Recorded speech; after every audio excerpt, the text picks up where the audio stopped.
ರೈತರು ಹೋರಾಟದ ಸಂಘಟನೆಯಲ್ಲಿ ತೊಡಗಿದಾಗ ಮತ್ತು ರೈತಪರ ಸಮಸ್ಯೆಗಳಿಗೆ ತಮ್ಮ ಬೇಡಿಕೆಗಳನ್ನು ಕೇಳಿದಾಗ ಅವರ ಸಮಸ್ಯೆಗಳಿಗೆ ಸ್ಪಂದಿಸಿ ಅವರಿಗೆ ಸಹಕಾರ ನೀಡಬೇಕೆಂದು ಕರ್ನಾಟಕ ರಾಜ್ಯ ರೈತ ಸಂಘ ಹಾಗೂ ಹಸಿರು ಸೇನೆ ಯಲಬುರ್ಗಾ ತಾಲೂಕು ಅಧ್ಯಕ್ಷ ಶರಣಪ್ಪ ದಾನ್ಕೆ ಅವರು ಮಾತನಾಡಿ, ಪಟ್ಟಣ ಪಂಚಾಯಿತಿಯವರು ಯಾರಿಗೆ ಮನೆ ಇರುವುದಿಲ್ಲ ಅವರಿಗೆ ಮನೆ ಹಾಗೂ ಉತ್ತಾರ ನೀಡುವ ಬಗ್ಗೆ ಅಲೆದಾಡಿಸುವುದು ಸೂಕ್ತವಲ್ಲ ಮತ್ತು ಸಿಬ್ಬಂದಿಯವರು ರೈತರಿಗೆ ಬೆದರಿಕೆ ನೀಡುವುದು ಸೂಕ್ತವಾದುದಲ್ಲ.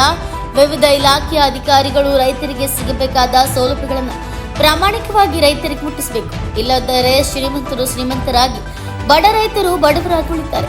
ರೈತರು ಬೆಳೆದಿರುವ ವಿವಿಧ ಬೆಳೆಗಳಿಗೆ ಸರಿಯಾದ ಮತ್ತು ಸೂಕ್ತ ಸಮಯಕ್ಕೆ ಬೆಂಬಲ ಬೆಲೆ ಸಿಗಲಾರದೆ ರೈತರು ಸಾಲ ಮಾಡಿ ಬೆಳೆದ ಧಾನ್ಯಗಳನ್ನು ದಲ್ಲಾಳಿಯವರಿಗೆ ಕಡಿಮೆ ಬೆಲೆಗೆ ಮಾರಾಟ ಮಾಡುತ್ತಿದ್ದಾರೆ.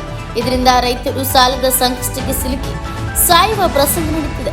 ಈಗ ಸುಗ್ಗಿ ಸಮಯ ಇರುವುದು. ಸದ್ಯ ಕಡ್ಲಿ ಹೆಚ್ಚಿನ ಏರಿಯಾಗಳಲ್ಲಿ ಬೆಳೆದಿದ್ದಾರೆ ಮತ್ತು ಇತರ ಬೆಳೆಗಳಿಗೆ ಬೆಂಬಲ ಬೆಲೆನ ಅತಿ ಸೂಕ್ತವಾದ ಸಮಯಕ್ಕೆ ಸರ್ಕಾರ ಬೆಂಬಲ ಬೆಲೆನ ನಿಗದಿ ಮಾಡಬೇಕೆಂದು ಸಿಎಂ ಆರ್ಥಿಕ ಸಲಹೆಗಾರ ಬಸವರಾಜ ರಾಯರೆಡ್ಡಿ ಅವರು ಮುಖ್ಯಮಂತ್ರಿ ಸಿದ್ದರಾಮಯ್ಯ ಸರ್ಕಾರಕ್ಕೆ ಗಮನ ತರುವ ಮೂಲಕ ರೈತರಿಗೆ ಅನುಕೂಲ ಮಾಡಿಕೊಡಬೇಕೆಂದು ಕರ್ನಾಟಕ ರಾಜ್ಯ ಹಸಿರು ಸೇನೆ ಬಣದ ತಾಲೂಕಾ ಅಧ್ಯಕ್ಷ ರೈತ ಸಂಘದ ಅಧ್ಯಕ್ಷ ಶರಣಬಸಪ್ಪ ದಾನ್ಕೈ ರೈತರ ಪರವಾಗಿ ಮನವಿಯನ್ನ ಮಾಡಿದರು.